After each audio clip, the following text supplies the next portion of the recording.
मोहम्मद बिलाल मंजूर जो मौलाना तारिक जमील साहब के शागिर्द हैं, मौलाना से ही मुतासिर होकर मंजूर कलेक्शन के नाम से अपना ब्रांड लॉन्च किया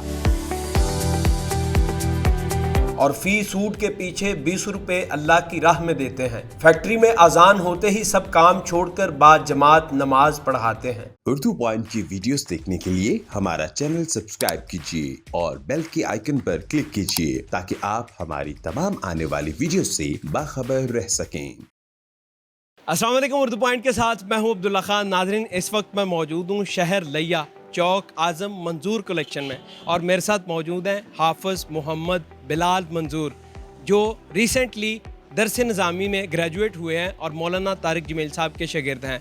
इन्होंने मौलाना तारिक जमील साहब से मुतासिर होकर अपना ब्रांड लॉन्च किया है मंजूर कलेक्शन का, और इस ब्रांड के लॉन्च करने का मेन मकसद ये था कि इंसानियत की खिदमत की जाए। इस हवाले से इन्हीं से जानते हैं कि इतने कम अरसे में इतनी कामयाबी कैसे हासिल की। हमारे माशरे के अंदर ना एक चीज़ आती है कि मौलवी खाएगा कहाँ से, कमाएगा कहाँ से, क्या करेगा ये। तो बचपन से मुझे सवाल जवाब होते थे रिश्तेदारों के, और जब घर में आना और किसी ने सवाल करना, माशाल्लाह बेटा हिफ्ज़ कर रहा है, आलिम बन रहा है, तो अच्छा बेटा आलिम बन के क्या करोगे। तो मैं यहाँ पे ब्रेक लग जाती थी कि आलिम बन के क्या करूँगा। आगे इनका सवाल का अंदाज़ ये होता था कि कमाओगे कहाँ से। हाफिज़ तो हिफ्ज़ तो कर लोगे, दरस निज़ामी भी कर लोगे, लेकिन कमाओगे कहाँ से। तो फिर मैं ये सोचता रहा। फिर मैंने एक दफ़ा अपने उस्ताद से भी बात की, तो उस्ताद मोहतरम ने मुझे कहा कि आपके भाई क्या करते हैं। मैंने कहा भाई जौन से हैं, कोई स्कूल पढ़ रहा है, कोई कॉलेज में पढ़ रहा है।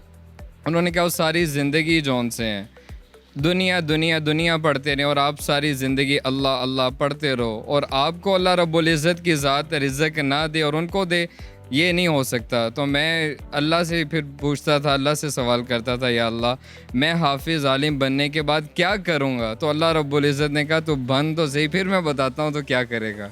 माशाल्लाह। तो अभी आपको कितनी देर हुई है ये ग्रेजुएट हुए वहाँ से? मुझे तकरीबन मेरी फ़रागत मदरसे से हुई ज़्यादा से ज़्यादा अगर लगाया जाए तो 6 माह हुए होंगे कम से कम। 6 माह? जी बिल्कुल। तो इस चीज़ का ख्याल कहाँ से आया? अगर ये 6 माह लगाया जाए तो ये बड़ी क्विकली आपने इसको खड़ा किया है, सारे एम्पायर को अपना ब्रांड लॉन्च कर दिया है, तो ये इसका कपड़े का कैसे ख्याल आया? कपड़े का ख्याल तो वहाँ से है कि तमाम अम्बिया की भी सुन्नत है, और आप अलैहिस्सलातु वस्सलाम भी जो सा तिजारत किया करते थे, कपड़े का काम किया करते थे। तो सोचा कि कोई कारोबार होना चाहिए, फिर सोचा, फिर इस्तिखारा किया, अल्लाह से मांगा, अल्लाह ने यहाँ पे रास्ते खोल दिए। सीधी सी बात, अगर मैं ये करूँ तो मुझे नहीं समझ आई मैं कपड़े के काम में कैसे आ गया, और इस काम के अंदर अल्लाह ने इज़्ज़त कैसे दे दी और इतना बड़ा मकाम कैसे दे दिया। मुझे किसी चीज़ के बारे में नहीं पता था, इसके ताने बाने के बारे में, 68 क्या होती है, 80 क्या होती है, 90-70 क्या होती है, छोटी कट बड़ी कट, ये सारी चीज़ें क्या होती हैं, ब्रांड्स क्या होता है, और आम चीज़ जौन सी है डिजिटल प्रिंट्स क्या होता है, रोटरी प्रिंट क्या होता है, और ये फैक्ट्रियों के बारे में किसी चीज़ के बारे में कोई नॉलेज नहीं था मुझे। ये नॉलेज जौन सा है, ये कैसे आया, क्या हुआ, ये अल्लाह से ही मांग के आया, अल्लाह ने दिया, और सारा कुछ अल्लाह के। कितने लोग आपके साथ अभी काम कर रहे हैं फैसलाबाद में भी और लिया में भी? अल्हम्दुलिल्लाह स्टाफ़ के अंदर अगर देखा जाए तो स्टाफ़ के मेरे तकरीबन इधर लिया के अंदर देखा जाए तो तकरीबन 100 के करीब स्टाफ़ बनता है, और अगर फैसलाबाद में देखा जाए तो फैसलाबाद में भी तकरीबन ऑलमोस्ट 100 के नज़दीक जोन से बनता है। ऑलमोस्ट टोटल दोनों जगहों के डाल के फैसलाबाद में जो आपकी मेन ब्रांच है और लिया के अंदर जो आपने अभी न्यू एक ब्रांच ओपन किया है, 200-250 लोग काम कर रहे हैं तकरीबन ऑलमोस्ट इतने के हैं। और आपकी एज कितनी है अभी? मेरी एज जौन सी है, मेरी एज तकरीबन 25 साल है। यहाँ से कौन कौन सा स्टाफ क्वालिटी मिल सकती है? यहाँ से आपको इंशाअल्लाह अज़ीज़ लेडीज़ के अंदर तमाम की तमाम वैराइटीज़ मिल जाएंगी, जिसमें प्रिंटेड हो गया, डिजिटल हो गया, रोटरी प्रिंट्स हो गए, और तमाम के तमाम ब्रांड्स मिल जाएंगे। रेशमी के अंदर तमाम की तमाम वैराइटीज़ मिल जाएंगी, और इस मॉल के अंदर इंशाअल्लाह अज़ीज़ 10 से 12 ब्रांड्स जो हमारे अपने मंजूर कलेक्शन के हैं, जिसके अंदर मंजूर कलेक्शन है, बिन मंजूर है, और उसके बाद हमदा है, लाइका है, मोना है, ये मुख्तलिफ़ किस्म के ब्रांड्स जो से आपको 10 से 12 ब्रांड्स जो हमारे मिल जाएंगे। उसके अलावा तमाम के तमाम ब्रांड्स जो मशहूर मशहूर पट्टियाँ हैं, जो मशहूर ब्रांड्स हैं, वो तमाम के तमाम यहाँ से आपको मिल जाएंगे। बेड शीट्स मिल जाएंगी आपको यहाँ पे, और रेशमी के अंदर मिल जाएगा, जेंट्स के अंदर तमाम की तमाम वैराइटीज़ मिल जाएगी इंशाल्लाह अज़ीज़। अगर आप शॉपिंग करना चाहें और घर के गद्दे और अर्ज़ाइयाँ कोई भी चीज़ लेना चाहें, इंशाल्लाह इस मॉल से आपको मिल जाएगी ज़रूर। मैं जानना चाहूँगा कपड़े का स्टफ़ क्वालिटी जो आप लोग बेचते हैं वो किस रेंज की है, टारगेट ऑडियंस कौन सी है, middle class, lower middle class या अपर क्लास, कौन से लोग यहाँ से कपड़े ज़्यादा ख़रीदते हैं या ख़रीद सकते हैं? कपड़े की जो क्वालिटी है अल्हम्दुलिल्लाह हम कपड़े की क्वालिटी के अंदर कॉम्प्रोमाइज़ नहीं करते, जितनी ज़्यादा अच्छी से अच्छी हो सके। जब स्टफ़ आता है, मैं आपको शुरू में बताता चलो जब मैं कारोबार में आया, जब स्टफ़ आता था तो उनको पता होता था इनको स्टफ़ का नहीं अंदाज़ा, तो अंदर से गड़बड़ करते थे, बताते कुछ और थे, बेचते कुछ और थे। फिर मैंने क्या किया, शुरू के अंदर मैंने वो स्टफ़ उठाया, लेबॉर्ट्री भेज दिया, ये चेक करके बताओ। स्टफ़ आया और ख़ुद जाके मैं लड़कों के साथ, लड़के भी गवाह जो पुराने हमारी टीम के मेंबर्स चल रहे हैं, वो मैं उनके साथ जाता था, मैं इसको कहता था इसको टब में डालो, टब में डाल के ना इसको निकालो, इसका कलर तो नहीं उतरा, कलर चेक करो, इसको चेक करो। फिर जब उनको पता लगा ना कि यार ये तो जब स्टफ़ जाता है, चीज़ जाती है, तो हर चीज़ को ये चेक करते हैं, तो उसके बाद जो उनसे उन्होंने स्टफ़ भी अच्छा इस्तेमाल करना शुरू किया, कलर भी, वो जो स्टॉक ख़राब निकलता था वो फिर मैं वापस भेज देता था, ये वापस है। अब अल्हम्दुलिल्लाह हमारे पास लो लेवल से लेके यहाँ तक कि हत्ता कि 1 मीटर का टोटा भी लेना हो तो वो मीटर का टोटा भी आपको यहाँ से मिलेगा। अगर आप फैसलाबाद हमारी ब्रांच में चले जाते हैं तो आपको वही रेट्स मिलेंगे, जो यहाँ पे आएगा उसको भी वही के वही रेट्स मिलेंगे। और अगर कंपैरिजन किया जाए दूसरे ब्रांड्स के साथ, यहाँ के रेट्स और कपड़े का स्टफ़ और क्वालिटी मुकाबला करता है या नहीं जो बड़े ब्रांड्स हैं उनके साथ? बिल्कुल बिल्कुल बिल्कुल, जो भी ब्रांड्स लॉन्च करता है उसकी कोशिश होती है कि मैं इस नाम को ले के ऊपर जाऊँ, तो वो कंप्रोमाइज़ नहीं करता। अल्हम्दुलिल्लाह हमने भी इस चीज़ के ऊपर कंप्रोमाइज़ नहीं किया कि हम स्टफ़ हल्का लगाएं या कलर्स जोन से हैं उसके फेड हों, कोई चीज़ भी अल्हम्दुलिल्लाह हमने नाकिस इस्तेमाल नहीं की। मटेरियल जितना का जितना इस्तेमाल किया अल्हम्दुलिल्लाह, कोरा भी अच्छा लगाया, प्रिंट भी अच्छा करवाया, और कोशिश की कि जिन फैक्ट्रियों का नाम है उन्हीं से जौन से हम प्रिंट करवाया जाए। अल्हम्दुलिल्लाह हमने उन्हीं फैक्ट्रियों के साथ चले और उन्हीं के से हमने प्रिंट करवाया। वाह जी वाह। ऑनलाइन भी आप कर रहे हैं, यानी आपके पास माशाल्लाह काफ़ी अच्छी कस्टमर की वो लिस्ट है जो आपसे ऑनलाइन ख़रीदते हैं। तो अब जो लोग नए देख रहे हैं वो भी अगर ऑनलाइन ख़रीदना चाहेंगे तो उनके दिमाग में शक शुबा होंगे, यार पता नहीं वो क्वालिटी आती है या नहीं, भेजेंगे कोई और, दिखाएंगे कुछ और, तो इसके हवाले से थोड़ा बताइएगा। इसके हवाले से 2 चीज़ें हैं। एक तो ये कस्टमर कहता है कि मैं पहली दफ़ा मंगवाने लगा हूँ, कहीं मेरी पेमेंट ना ख़राब हो जाए, पता नहीं भेजें या ना भेजें। तो आपको सबसे पहले तो ये बताता चलूँ, मंजूर कलेक्शन एक अदारा है जो रजिस्टर अदारा है। अल्हम्दुलिल्लाह हम इसके टैक्स पेड हैं। मैं शुरू से इस चीज़ को लेके चल रहा हूँ, मैं टैक्स पेड हूँ। अल्हम्दुलिल्लाह मंजूर कलेक्शन है। अगर आप एडवांस पेमेंट में भी हमें पेमेंट लगवाते हैं तो आपको मंजूर कलेक्शन कंपनी का अकाउंट मिलेगा, ना कि किसी और नाम पे होगा। मेरे नाम पे नहीं होगा, भाई के किसी और के नाम पे नहीं होगा। अगर आपको कोई लड़का सेंड करेगा तो वो मंजूर कलेक्शन कंपनी का अकाउंट होगा। जो एडवांस पेमेंट पे काम करना चाहिए वो एडवांस पेमेंट पे, अल्हम्दुलिल्लाह हमारे साथ कस्टमर चल रहे हैं जो एडवांस पेमेंट पे। आप कहते हैं नहीं जी हैंड टू हैंड हमारे साथ चलें, आप पार्सल भेजें, हमें हाथ में मिले और फिर हम पेमेंट देंगे, तो कैश ऑन डिलीवरी मंगवाना चाहते हैं तो कैश ऑन डिलीवरी भी मंगवा सकते हैं। और जो चीज़ आप अल्हम्दुलिल्लाह मंगवाएंगे वही चीज़ होगी।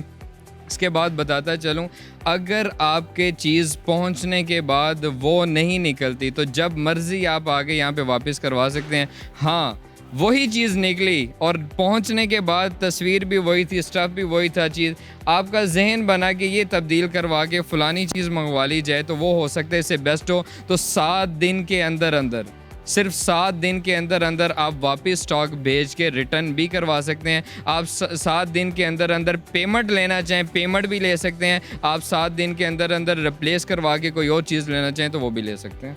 लोग टिप्स भी तो मांगते हैं ना बिज़नेस के लिए, यार आपने किस तरह इतनी जल्दी कर लिया, हमें भी कोई शॉर्टकट रास्ता बताएं। इसमें यूट्यूब चैनल है हमारा मंजूर कलेक्शन के नाम से, फेसबुक पे जो सा पेज भी है, इंस्टाग्राम पे भी पेज है, तो उसमें मुख्तलिफ आइडियाज़ वगैरह मुख्तलिफ बातें शेयर करते रहते हैं, क्योंकि कॉलें वगैरह मैसेज वगैरह बहुत सारे आते रहते हैं कि आप कोई हमें बताएं, तो सबके साथ चलना मुश्किल होता है। तो इसलिए मंजूर कलेक्शन के नाम से हमारा यूट्यूब पे चैनल भी है, तो उसके अंदर सारी की सारी बातें खुल के डिस्कस कर दी जाती हैं। यानी कि कपड़े को किस तरह चेक करें, फर्स्ट स्टेप्स क्या हैं, सेकंड स्टेप क्या है, डिटेल में तमाम की तमाम चीज़ें बता दी जाती हैं, और कारोबार के साथ साथ अल्लाह के साथ तवक्ल करते हुए अल्लाह रब्बुल इज़्ज़त की ज़ात को कैसे लेके चलना है, ये भी तमाम के तमाम आइडियाज़ दे दी जाते हैं। वाह जी वाह। दूसरी आपने चीज़ बताई थी, इस बिज़नेस में आने का मकसद क्या था।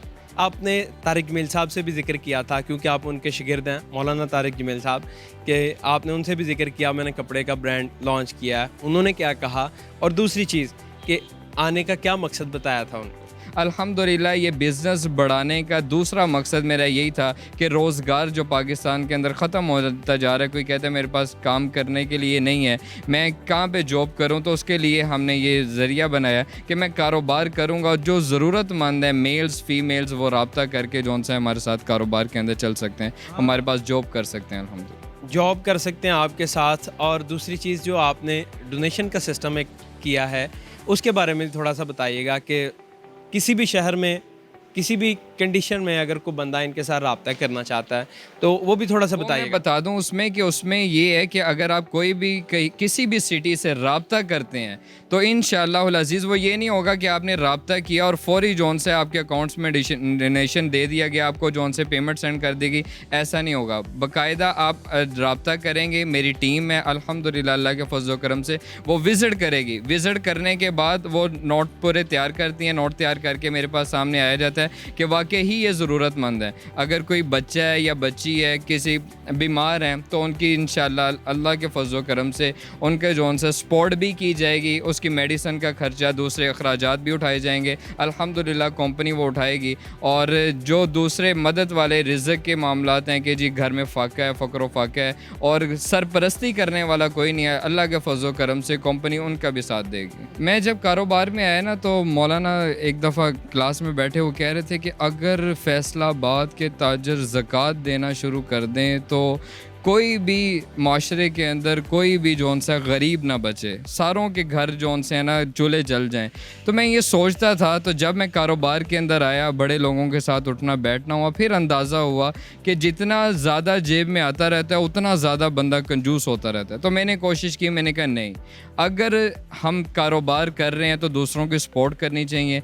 बिल्कुल अगर कोई शादी ब्याह के मामलात के अंदर कोई रब्ता करेगा, इंशाअल्लाहुल अज़ीज़ टीम उससे रब्ता भी करेगी और उनके घर जाके जितनी मदद हो सकी अल्लाह के फज़ल करम से उतनी की जाएगी। वो एक चीज़ जो है जो आप बताने से बार बार मना कर रहे थे, मैं चाहूँगा कि जितने भी लोग हैं बेसिकली ये मोटिवेशन के लिए है कि उनको भी बताया जाए कि जब आप अल्लाह को हिस्सेदार बनाते हैं तो फिर अल्लाह किस तरह आपको सबब लगाता है, आपको रिसोर्सेज प्रोवाइड कर देता है। आपके पास तो पैसे नहीं थे बिज़नेस करने के, तो कहाँ से पैसे आए। और दूसरी फ़ी सूट जो आप डोनेट कर रहे होते हैं, यानी बीइंग अल्लाह का हिस्सेदार रखे हुए, वो क्या सीन है।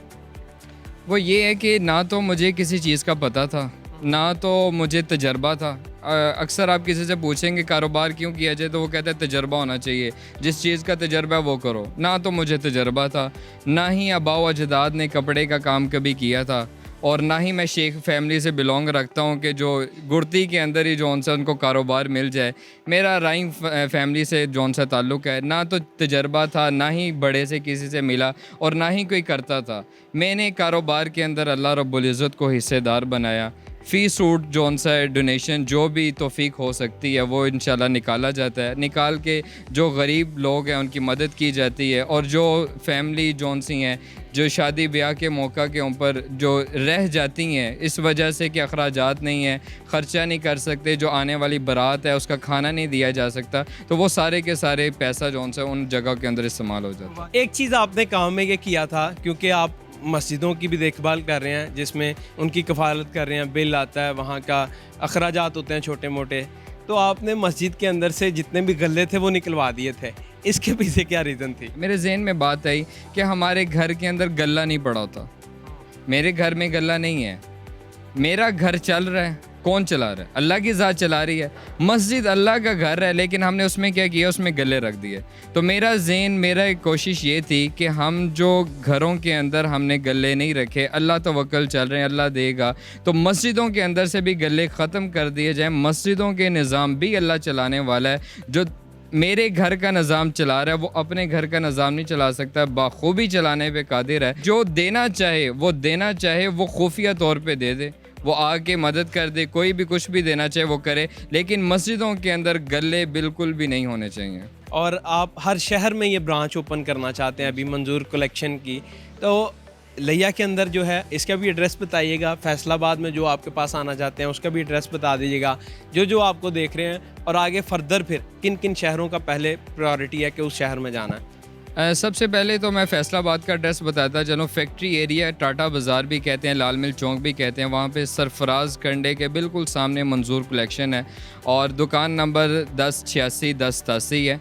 फैक्ट्री एरिया, टाटा बाज़ार, फैसलाबाद के अंदर। और जो चौक आज़म के अंदर हम ओपनिंग करें, ये चौक आज़म से लिया रोड के ऊपर बिल्कुल साथ ही है, लिया रोड पे चढ़ते साथ ही है। मंजूर कलेक्शन के नाम से ही जोन सा है ये प्लाज़ा बनाया गया है, शॉपिंग मॉल बनाया गया है। मशवरा और एडवाइस कह लें, मैं कह देता हूँ कि आप अल्लाह रब्बुल इज़्ज़त की ज़ात को साथ ले लें और सिर्फ एक मामला नहीं, 2 मामले नहीं, 3 मामले नहीं, सबसे पहले मामला अल्लाह रब्बुल इज़्ज़त की ज़ात से डिस्कस करें। उसमें ये बताता चलूँ कि हाथ उठाने की ज़रूरत नहीं है, हाथ उठाने की ज़रूरत नहीं, मुसल्ले पे बैठने की ज़रूरत नहीं, सिर्फ दिल का कनेक्शन अल्लाह की ज़ात के साथ जोड़ने के अंदर देरी है और आपको ये पता लगेगा, महसूस होगा कि गफलत और जौन सी थी वो आपकी तरफ से थी, अल्लाह रब्बुल इज़्ज़त की ज़ात की तरफ से गफलत नहीं थी। अल्लाह गाफिल नहीं था, इंसान ही गाफिल होता है। अल्लाह की ज़ात 24 घंटे में कभी भी इंसान से गाफिल नहीं होती। So kind of you Bilal साहब, थैंक यू सो मच, आपने टाइम दिया। और जितने भी लोग देख रहे हैं उन सबको मैं भी ये कहना चाहूँगा कि करो मेहरबानी तुम अहले ज़मीं पर, खुदा मेहरबान होगा अर्शें बरी पर। देखते रहें उर्दू पॉइंट, मैं हूँ अब्दुल्ला खान, अल्लाह निगहबान।